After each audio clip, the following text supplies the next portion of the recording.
As Nigerians groan under the impact of the recent hike in the pump head price of fuel, parents and guardians are already bemoaning the planned increase in school fees when the next academic season begins.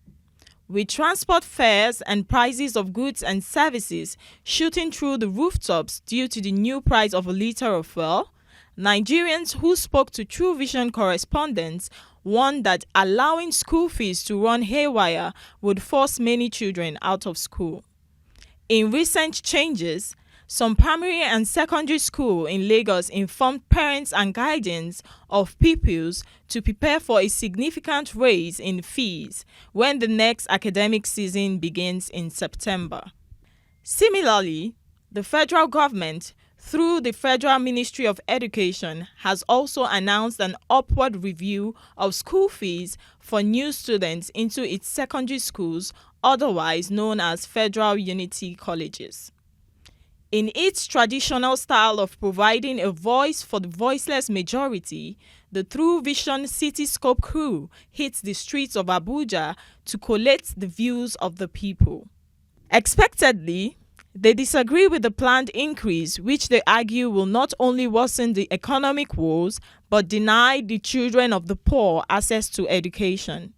To some, what is even more difficult to understand is the fact that many of those in power today are beneficiaries of tuition-free university education in the 70s and early 80s.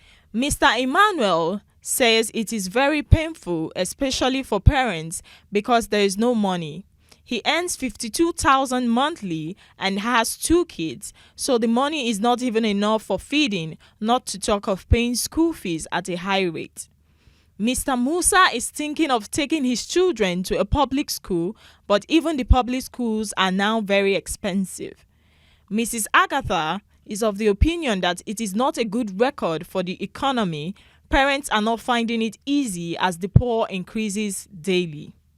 Well, I say it's painful, especially for us. When you are retired, we don't have no money again to be giving them. So it's painful to the parents. Like a person like me now, I only earn 52,000 a month. And that 52,000 doesn't reach anywhere. When I get 2 of them in the university, so it's not easy. Yeah, I'm even thinking of going to a lesser school, if possible, public school, because the rate we pay school is just like ×3 now. Like me, I have 3 kids, I do pay 35,000, but with the recent notice I got after their graduation yesterday, it's now 85,000. So I think I'll change my mind before September. In fact, it's not a good welcome because of the economy, things are not easy, and parents cannot cope because they have static income. They also spoke on the implication of this action, how it will affect children and the society at large. Mr. Maxwell is of the opinion that it will lead to him withdrawing his children from school because he doesn't know how he will pay his children's school fees. Mr. Musa also said if they eventually drop out from school, parents will have no control over their children as touts will increase on the streets. Mrs. Agatha said if they eventually drop out and start hawking on the streets, the girl child may be sexually abused and this may lead to unwanted pregnancy, while the male child will be a pickpocketer. How can a farmer's child go to school? How can a son of nobody become somebody with this present situation? I'm thinking about next term. How do I going to do? Is it to withdraw them or they will continue? So it has really affected me and other people too. Then we have a lot of touts and other things on the streets, and before you know, people are no longer safe working or doing business along within the street, because definitely, if they are not going to school, because in school they've been taught in school where to observe moral, where to have moral and characters, but if they've been dropped out of school, definitely you can't control them. Anything can happen in the streets. Instead of encouraging parents to send their children to school, now they're encouraging them to send them to be hawking in the street, and that will bring about unwanted pregnancy for our girl child, and all the children picking pickpocket will be on increase. Now, our fingers are not equal. Not everybody has the opportunity to be a big businessman or in government. How can the akara fryer send the child to school?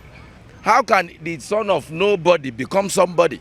For lawmakers that were given free education, Mr. Peter said he is disappointed, and this is heartbreaking because the present lawmakers went to school for free, and yet they are making things difficult for parents and students now. The government should cut governance at the top. They send their children to the best schools, so why should they stop our children from going to school? Mrs. Agatha advises the government to have a rethink about this and do the right thing. In a country where the present lawmakers and the present leaders went to free school, these are people who enjoyed the best of the land, and they are not making any plans for our children to go to school. It is very, very bad and unacceptable. Begin to cut governance at the top. Please, they should not sacrifice anything for the education of our children, because no country attains greater heights without education. I think that government should have a rethink and slash it so that everybody will fall on the same base, so that we'll be able to train our children. We hope that the government listens to the cry of the people towards making Nigeria a better place for us all. Janet Marcus, reporting for TrueVision Television.